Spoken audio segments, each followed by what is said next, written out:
Before we start .plz, make sure to like this video and hit this subscribe button. So you never miss a story like this, and also comments where you are watching from, how many sons and daughters you have. Thanks. My name is Michael, and I'm from a small town in Ohio where people still believe that family means something, that fathers matter, that the ones who sacrifice everything for their kids should be the ones they run to, not the ones they turn their backs on. But today, on Father's Day, I stood in my own daughter's living room and watched her hand over a brand new Rolex to the man who married her mother-in-law. Then she turned to me and didn't even say Happy Father's Day. You know what? I finally snapped, throwing my hand in the air, voice shaking. I guess you have everything now. The husband, the house, and the new dad, to replace the one who raised you. She blinked at me like I'd just cursed at her in a foreign language. And then she smiled, that cold, polite, dead-eyed kind of smile that cuts deeper than any insult. Across the room, her husband, the guy who still calls his daddy sir, and thinks I'm just some blue-collar guy with attitude, crossed his arms and muttered, "Maybe if you acted like a father you'd get treated like one." That was it. "Excuse me," I barked, stepping forward. "Say that again. You don't know a damn thing about what I've done for her. I raised her alone. I changed her diapers while working to shifts. I packed lunches with notes when we that couldn't afford school trips. And you just showed up and decided I don't count anymore." "Mikey, stop," my daughter cut in sharply. "Mikey." Like I was some distant cousin, not her dad. "You're making a scene. It's just a watch." "No, it's not just a watch," I shouted, chest tightening. "It's respect. And today was supposed to be about the man who was there when no one else was." She rolled her eyes, turning her back to me like I was a teenager throwing a tantrum instead of a father standing in the ruins of everything he built. "I didn't think you'd make it about you, Dad. I thought you'd just be happy I'm happy." It felt like I couldn't breathe. I looked at her husband, then at her smug in-laws sitting on the couch like royalty, sipping wine. I wanted to yell. I wanted to grab the Rolex and throw it across the room, but all I could do was stare, because it hit me in that moment that I didn't lose her today. I lost her years ago when she started dating that rich boy from the city. When she began talking different, dressing different, thinking I was old-fashioned or too intense. When she stopped bringing me around her new friends, because I wasn't presentable. "You know what hurts the most?" I said, quieter now, voice cracking. "It's not that you gave him a gift, it's that you looked at me today like I was. Nothing, like I didn't matter." She sighed, annoyed. "You're overreacting, am I?" When she got into college, I sold my truck so she wouldn't have to take student loans. I didn't get a thank you, just a text saying, I got in. When her wedding came around, I was told to sit in the third row, because the groom's family needed the front too. And now today, the one day I thought maybe she'd remember, the man who never left. She brought me nothing but silence. I looked at her mother-in-law who'd never worked a day in her life but acted like she raised my child. She gave me a smug little smirk. Then I looked back at my daughter, my baby girl, who used to curl up in my arms crying when she had nightmares. "Enjoy your new dad," I said, backing away. "He's got the watch, but I've got the memories." And I walked out, not because I was weak, not because I was defeated, but because I knew if I stayed any longer, I'd break down in front of people who would enjoy watching me shatter. They say blood is thicker than water, but I've learned something different. Loyalty is thicker than blood, because being a parent isn't about biology, it's about being there. It's about showing up when no one else will. I wasn't perfect. I messed up, but I never left, and somehow, that wasn't enough. But you know what? Maybe this story isn't over, because no matter how far they run from you, the truth has a funny way of finding its way back. This isn't just a story about a forgotten father, it's about what happens when truth meets entitlement. When the one they left behind comes back with something more powerful than money. Dignity. If you've ever been forgotten by someone you raised, if you've ever given your whole heart and been left with silence, keep watching. Because what she didn't know on that day was that the biggest Father's Day gift she ever gave me wasn't a Rolex. It was the moment I realized who I really was. And trust me, she's about to remember to the fallout from the confrontation, and the deeper wounds underneath the surface begin to rise. Old memories clash with new realities. I didn't drive straight home. I sat in my truck for almost an hour, just staring out the windshield, like the answers might be hiding in the rain-spotted glass. I kept hearing her voice in my head. You're making a scene. You're overreacting. Is that what I'd become to her? Some old man who gets too emotional when the world starts spinning without him. I looked down at my hands, the same hands that held her for the first time, trembling with fear and joy, the same hands that fixed her bike at midnight, that carried her on my shoulders during parades, that held the paper when she graduated high school, beaming with pride like we'd both made it. But now, those same hands had just been stuffed in my pockets like I was an uninvited guest at a party I paid for. She used to say I was her hero, used to cry when I left for work and run into my arms the second I came home. Now I was just an embarrassment. And I couldn't help but ask myself the one question every parent dreads. Asterisk, where did I go wrong? I didn't sleep that night. Couldn't, not with everything boiling in my chest. Asterisk, so the next morning, I got up early and drove right back to her house. Asterisk, not for revenge, not to cause another scene, but because I wasn't going to let my daughter bury me alive while I was still breathing. I rang the doorbell, heart pounding. Her husband answered, smug as always, shirtless, like he was in his own little castle. Asterisk, oh, you again, he said flatly, not even trying to hide the contempt in his voice. Asterisk, tell her I'm here. I said. Asterisk, she's not interested in another guilt trip, he replied, starting to close the door. But I planted my foot. Tell her now. He looked me up and down like I was some pest crawling up his porch, but something in my face must have said don't push it, because he finally stepped back and called out, Asterisk, babe, it's your dad. I heard her footsteps. Then she appeared, arms crossed, already bracing for war. Asterisk, you have 5 minutes, she said sharply. I have a meeting soon. That one sentence told me everything I needed to know. 5 minutes for her father. On the day after Father's Day. Asterisk, you know, I started, voice low. I wasn't always like this. Angry, loud, bitter. Asterisk, she didn't say a word. Just watched me like she was waiting for me to trip on my own words. Asterisk, I used to be proud of you. Not just proud, in awe. You had my heart wrapped around your little finger. Every decision I made, every extra shift I picked up was so you'd never feel less than the other kids. Asterisk, Dad, she said, annoyed. I know, you've told me this 1,000 times. Asterisk, no, I snapped. You think you know, but you don't, because the girl I raised, the one who used to write me letters at camp saying, I miss you, Daddy, I love you more than ice cream, she's gone, and I don't know who replaced her. She looked away, jaw clenched. You used to cry when I couldn't make it to your dance recitals. Now you're embarrassed I even show up when. Did I stop being your dad and start being a liability? You're being dramatic, she mumbled. No, I'm being honest. Asterisk, I paused, then reached into my pocket.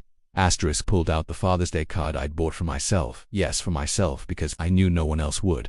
I handed it to her. She looked confused. Asterisk, I bought it hoping, just hoping, that maybe you'd sign it, even if it was last minute, even if it was fake, but you didn't, so I signed it myself. She stared at the card in her hand like it was burning her fingers. And then I said what I came there to say. Asterisk, you forgot where you came from. She opened her mouth to fire back, but I stopped her. No, just listen. This man you're married to, his family, their lifestyle, the money, it's made you ashamed of the dirt you were planted in. But that dirt, that's me. I was the soil, I was the sun and the rain. And now you act like I'm a weed in your perfect garden. Tears welled in her eyes, but she blinked them away fast. Dad, I never meant to hurt you. Asterisk, but you did. Silence, heavy cracking at the edges. You want to honor someone on Father's Day, I said finally. Fine, that's your choice. But don't expect me to stay silent while you rewrite history to fit the version of your life that looks best on Instagram. I turned to leave, and just as I reached the door, I said, Asterisk, you used to call me your hero. Now I guess I'm just your background character. But every story turns eventually, and one day, when it does, you're gonna remember what a real father looks like. Asterisk, the daughter tries to carry on with life, but at a family dinner meant to honor her in-laws. Secrets rise and the truth breaks through the carefully curated lies. 3 days later, I got a call from her mother-in-law. Not my daughter, not even her husband, her mother-in-law. She had the nerve to say, Asterisk, Michael, I know there's been tension, but we're having a formal dinner this Sunday and thought it might be nice if the real father joined us. I almost hung up, but something about the way she said real father made me pause, made me smile. You know what? Fine, I'll come. But not to play nice, not to be humiliated, and definitely not to kiss the ring of a man who stole my daughter with nothing but status and a shiny last name. I was coming for truth, and nothing shuts down a lie faster than a truth served at the dinner table in front of everyone. Sunday came. Their house looked like a luxury magazine cover. White marble, crystal chandelier, champagne on ice.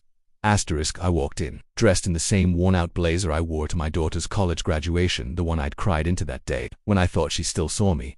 Asterisk, her husband's father, all Rolex and righteousness, greeted me like I was one of the waitstaff. Asterisk, Michael, right? Glad you could make it. Shoes off at the door. I didn't budge. Don't worry, I said calmly. They're cleaner than some of the souls in this room. Asterisk, he blinked, then walked off without another word. Asterisk, I saw my daughter in the kitchen, laughing with her new family. Asterisk, she caught my eye for a second, then looked away. Dinner was served. They had a long dining table, with gold silverware and tiny portions you'd need a microscope to see. Asterisk, I sat at the far end, the guest corner, I guess farthest from my own child. Her husband made a toast. Asterisk, here's 2 strong fathers and wise mentors like my dad, who taught me how to lead, how to build, how to be a man. Everyone clapped, except me. Asterisk, in that silence, it burned a hole in the table. My daughter looked at me, clearly uncomfortable, but she said nothing. Then her mother-in-law chimed in, wine glass in hand. Asterisk, and of course we're grateful for all the positive male role models in the room. She glanced at me when she said it, as if I hadn't been raising a daughter while this woman was sipping cocktails and hosting spa fundraisers. Asterisk, I took a deep breath and then I stood up. Can I say something? The table went quiet. Her husband looked annoyed, his father looked bored, and my daughter, she looked like she was silently begging me to just sit back down. Asterisk, but I did in single quotes T. because silence is what made her forget in the first place. I don't have your money, I started, my voice steady. I don't have your watch, or your house, or your connections. But what I do have is a memory, a long one.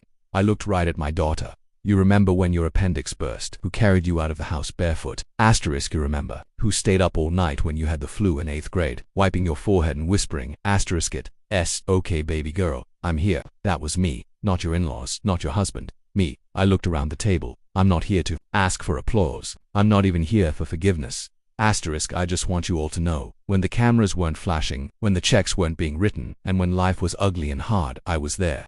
You could hear a fork drop. My daughter's eyes filled, but her lips stayed shut. Not yet. So I gave one final push. Asterisk, you say he's the man who taught you how to be a husband. I nodded toward her husband. Funny, asterisk, because when your car broke down before your first job interview, and no one picked up your call, who drove 4 hours in the rain just to get you there on time? I leaned forward, hands on the table. I didn't teach you how to buy a house, but I taught you how to be one. To be someone others could come home to. Asterisk, and if that's been forgotten, then shame on me for not speaking sooner. No one clapped, no one breathed. Asterisk, then suddenly, her husband's younger brother, the quiet one, the one who barely spoke, said, I wish my dad talked like that. Everyone turned, even my daughter. He kept his eyes on me. I don't know you well, sir, but everything you just said, that's what a father is. Not just someone with a title, but someone who shows up. The table cracked, not literally, but socially. The image, the perfection began to crumble, and my daughter, she stood up, tears spilling now. No more hiding, asterisk, Dad. She whispered, I'm sorry. Her husband tried to pull her arm, but she stepped away. Asterisk, I forgot. She said, somewhere between trying to fit in and trying to build this perfect life. I forgot who built me. Asterisk, she walked around the table and hugged me. No watch, no gift, just arms wrapped around my chest like the little girl I used to carry to bed, asterisk. And in that moment, I didn't need applause. I didn't need the spotlight because I had something better, the truth. And my daughter, back, asterisk. The daughter tries to make things right, but emotional debts can't be paid with gifts or words alone. They must be earned the hard way. The next morning, I woke up to something I hadn't seen in years. A knock on my front door. I opened it, and there she was. My daughter standing on the porch, holding 2 paper cups of black coffee, just the way I used to make it when we sat on the porch together before her school bus came. Asterisk, her eyes were puffy. No makeup, no jewelry. Asterisk, just her. Not the version she'd learned to present to her new world, but the real her, the girl I raised. Can I come in? She asked quietly. Asterisk, I stepped aside. No words yet, just silence. We sat on the old sofa in my living room, the one with a tear in the side she used to hide her candy wrappers in. Asterisk, she stared at the floor for a while, then finally looked up. Asterisk, I was going to buy you something, she said. After the dinner I went to the store, looked at watches, shoes, gift cards, anything. I took a sip of the coffee, waited, but I realized something. She continued, there is no store, no brand, no price tag big enough to say what I need to say. Asterisk, I nodded slowly. Go on. Asterisk, I'm sorry, she said, voice breaking. I'm sorry I made you feel like you didn't matter, like you were small, because the truth is, I made you small so I could feel big in their world. I kept shrinking you in my mind because it was easier than admitting that the only reason I got this far was because of you. Asterisk, she paused to wipe her face. I don't know how I let it get that far. I don't even recognize who I became. That hit me hard, because I didn't need her to say sorry for forgetting a holiday. Asterisk, I needed her to see that somewhere along the way, she'd forgotten herself. I leaned forward. You were never supposed to be perfect, I said. You were supposed to remember who stood in the fire with you. That's all. Asterisk, I know that now, she whispered. But I also know words aren't enough. She reached into her purse and pulled out a small envelope. This is for you, she said. I've been saving. I know you don't want money, but I want to pay you back for college, for the car, for everything. I looked at the envelope like it was poison. Put that away, I said calmly. That's not what this is about. That's not what love is. Asterisk, but I feel like I owe you so much. Asterisk, you do, I said, gently, but not money. You owe me honesty, time, a relationship. That's the only repayment that matters to me. She looked like a child again, biting her lip to keep from crying. I want that, she whispered. I want to come back. I want to stop pretending. I took her hand, the same hand I used to hold when she crossed the street. You don't need to buy your way back into my life. I said. Asterisk, you just have to show up. Asterisk, and in that moment, she did. Not just with coffee, not just with tears, but with presence. She stayed the entire day. We didn't talk about money, or husbands, or in-laws. Asterisk, we talked about childhood, about dreams, about what we lost, and what we could still find.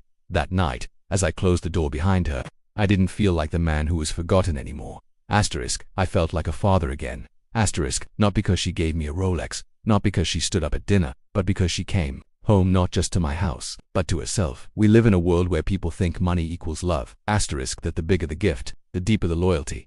Asterisk, but real love, real respect. Asterisk, that's shown in the quiet moments, in the phone calls, in the simple act of remembering who showed up for you before anyone else even knew your name. Asterisk, because the truth is, asterisk, an apology wrapped in cash is still empty.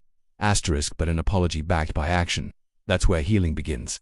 Asterisk, 1 year later, the table has turned, and the daughter's return is no longer about guilt, but truth, freedom, and the final test of love. 1 year later, I was sitting on the same porch where I used to wait for the school bus with her. Asterisk, same chipped wood, same rusted chair. Asterisk, the difference. Asterisk, this time, I wasn't waiting for anything. I had made peace with it. I didn't expect gifts, didn't expect calls, didn't even expect her to remember. Asterisk, I had let go of the idea that Father's Day owed me anything. Asterisk, because when you love someone fully, you love without debt. But then, out of nowhere, I heard tires crunching on the gravel. I stood slowly, heart pounding. A small blue car pulled into my driveway. She stepped out, alone, no husband, no expensive gift bags. Asterisk, just her, in jeans, and a t-shirt holding a little homemade pie in her hands and a card with my name on it written in her old handwriting. Asterisk, the kind she used before college, the kind I used to tape to the fridge. Hey, she said softly. Hey, I answered. She cocked up the porch steps like she'd done it 1,000 times. Asterisk, but this time, she hesitated. Asterisk, her eyes held something different. Not fear, not guilt, but clarity. She handed me the pie. Asterisk, and then her voice broke. Asterisk, I left him. Asterisk, I left him. Asterisk, I blinked. What? Asterisk, I left him. She repeated. I left the house, the money, the perfect life, because I realized I built it all on top of a lie. I married into something that looked shiny, but it never felt like home. Asterisk, and I spent so long trying to belong. Asterisk, that I forgot where I actually did. Silence, heavy, honest. I tried to force something that didn't fit. I tried to become someone I wasn't. Asterisk, but every time things got hard, I didn't want his voice. Asterisk, I wanted yours. I didn't move, didn't say a word. Asterisk, because sometimes, the loudest moments are the quiet ones. She handed me the card. We opened it slowly. Inside were just 4 words. I remember now, Dad.